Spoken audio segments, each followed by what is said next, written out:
I'm Dick Moberg, and for more than 40 years I've been developing technology to advance our understanding of the injured brain. I've had a chance to work with some of the leading minds in the field of neuromonitoring, including physicians, researchers, and entrepreneurs.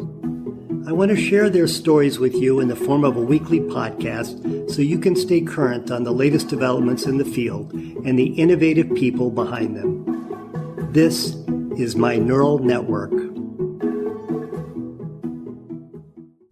This is Dick Moberg, and welcome to our new season.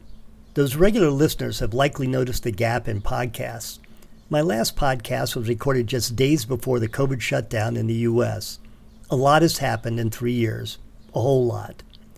I had to stop the podcast to navigate some uncharted waters, not only with COVID, but with leaving the company I founded 2 decades ago and embarking on yet another journey. Though challenging for all of us and sad for many of us, the pandemic provided some changes I desperately needed. At this point, I've never been more excited about where brain monitoring is headed and about life in general. In this podcast, I'll tell you why, and I'll introduce this new season of podcasts, so let's get started. In March of 2020, I was in Miami at a hypothermia meeting run by my friend Dalton Dietrich. It's a small, diverse, and focused meeting, the kind I like. I recorded a podcast with Rob Silverglite and Romer Geocaden on their IceCap clinical trial. I had no idea it'd be the last one for several years.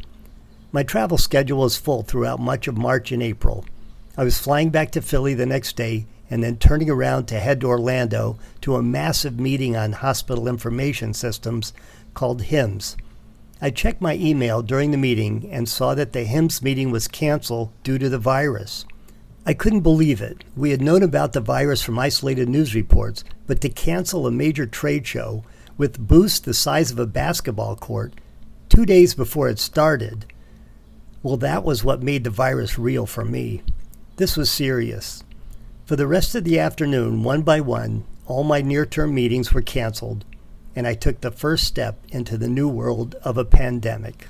Back in Philly, the company was able to stay open because we were listed as a medical equipment manufacturer, but most people work remotely.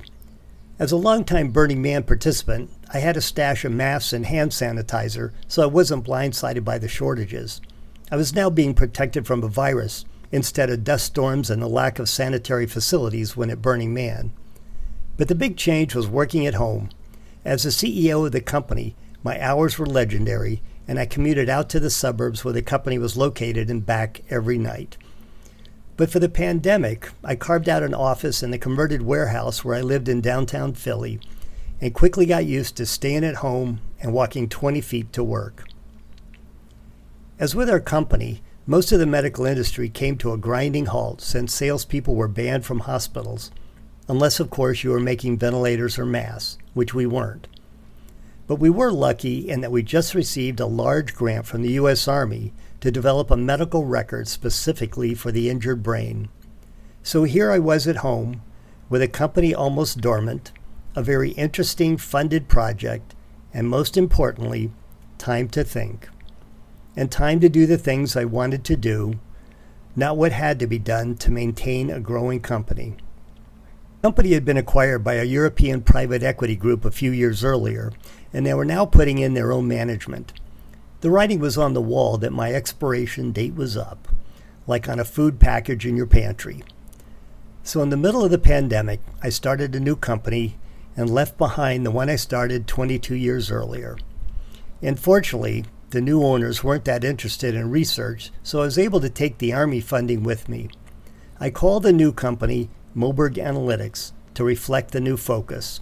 I wanted to keep the name going since the acquiring company wanted to switch to their brand. The first year was all remote, and we started to build a team and find our focus. Craig Maddox, who worked in healthcare cloud and AI at IBM, had been collaborating with us in the past and was able to get more time allocated to our project. That was essential, as Craig provided the cloud and AI experience I lacked. We hired some insanely bright interns from Drexel University who would do 6-month stints at the company, enough time to get up to speed and get something done. In late 2021, as the pandemic eased, we wanted a clubhouse where all of us could meet. COVID had left a lot of offices empty in downtown Philly, and we were able to snag some awesome space above a sushi restaurant right in the middle of the best bar and restaurant district in the city. We decided to think big, and we named our location the Moberg Analytics Intergalactic Headquarters. And Google Maps accepted the name. You can look it up. It's pretty funny. Our first job was to provide the cloud infrastructure that ran the Boost 3 clinical trial, and that provided our initial focus. A former employee of 15 years ago reemerged as a machine learning professor at Drexel with funding from NSF and DARPA in a related area. So we developed a formal collaboration with his group. And I hired Lulu, a tattooed and streetwise bar owner and friend from our local pub, to be the office manager. And that's how it all started. The following year, the company grew. Craig left IBM and joined us full-time, as did Ilya, an employee from my last company. One of our Drexel students, Ethan, had some uncanny management skills, so he delayed his graduation and took over managing product development. His parents weren't very happy with me when I suggested he do better in life by dropping out, but I think he would. Our cloud platform for Boost 3 solved some significant problems in data management, and other clinical trials asked for it. We rapidly added more features to the platform for advanced harmonization, managing large data sets, data visualization, plug-in analytics, and report generation. The more our platform grew, the more excited I became as new versions were developed. We can now get medications from Epic and trend them on the same timeline as the physiology. You could finally see quickly whether a change in EEG was physiologic or due to medications.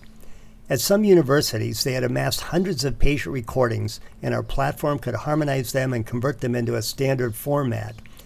They are now mining that data, creating cohorts, and publishing papers on comprehensive multimodal data.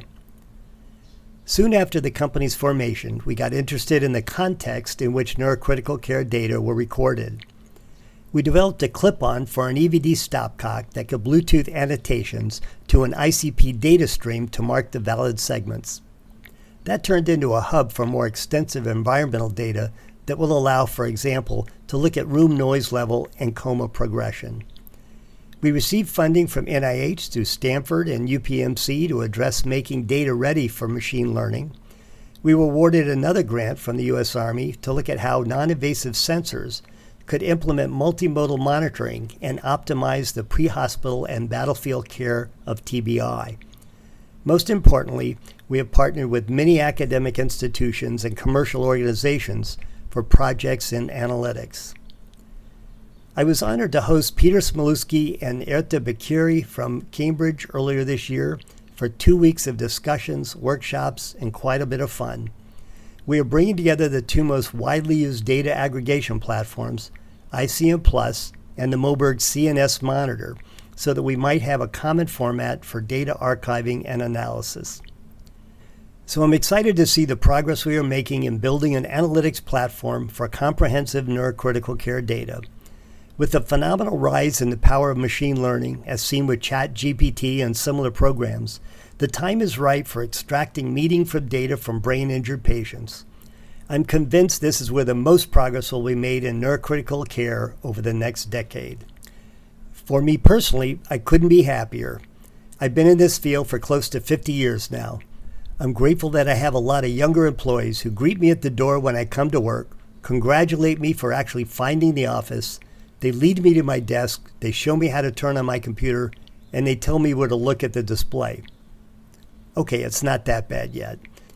But when it is, you'll hear about it in my podcast, which by then should be quite entertaining. So for future podcasts, look for interviews with those on the cutting edge or informatics, and also conversations with friends who happen to walk in our door. I can promise you they will be relevant and interesting. I hope you enjoy them, and thanks for listening. So thanks for listening to this week's podcast. If you enjoy these interviews, please take a moment to rate and review this show on your podcast app of choice. Subscribe to Dick Moberg's Neural Network to receive notifications when future installments are available. Thanks for tuning in, and we hope you'll join us again soon.